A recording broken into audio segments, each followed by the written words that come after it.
Okay. Excuse me. I just had an interesting conversation with someone. Um, the phrase "that's the downside of someone else bringing up your services" came up. So I had to write it down just because I don't want to forget it. Uh, so being successful with DevOps, that generally means convincing people that you're right and you're not going to lead them astray. It's a big part of it. So when we're trying to implement uh, cloud solutions, sometimes we run into people who are, I guess you could say, non-believers. they, they have not they have not partaken in the Kool-Aid, so to speak. So in this case, we're using Google Cloud, which I love. Um, and Google Cloud has couple advantages over AWS, but I also love AWS. I just love all the cloud stuff. I think it's just great. That's great that we have all these cool things. Google Cloud tends to have virtual IPs, or AWS tends to rely heavily on DNS stuff. So if you're doing your stuff right, AWS works fine.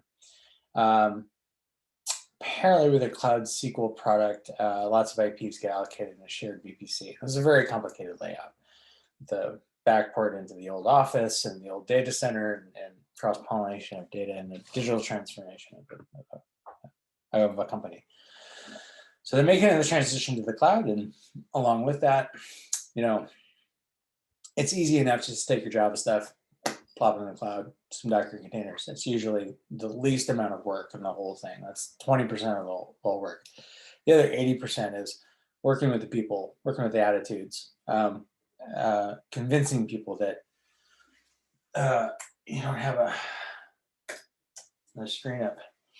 Um, Convincing people that it's going to be okay, right? It's it's kind of this emotional thing. Like, it's so easy to hate the cloud because it represents the new thing. And the new thing is always scary.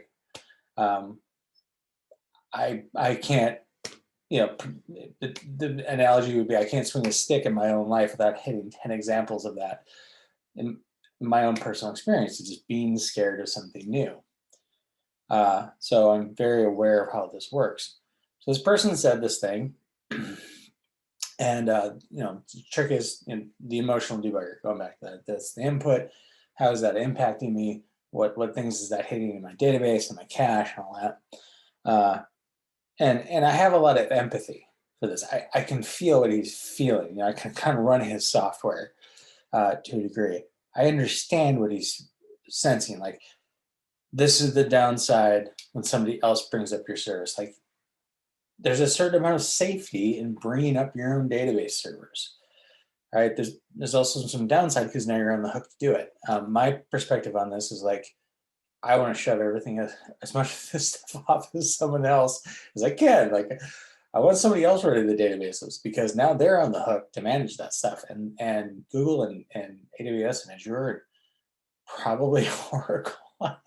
It's like I don't even know if that's a legit cloud, but they anyway. These companies hire armies of very smart people, way smarter than me, to manage these services, and they have uptime agreements and everything. So if you can pass this stuff off to someone else, then great, you have your day free to do other stuff. You'll fight other fires.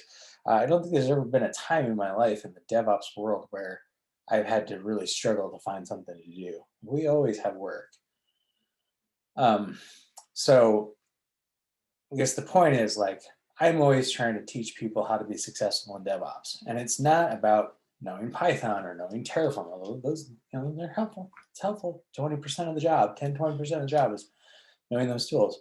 The other big part is understanding this person has this perspective and helping this person find a better path, right?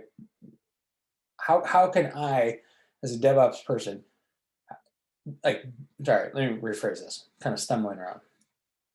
My version of being successful in the DevOps world and as a leader in general is, how can I help this person find have a better experience with the cloud?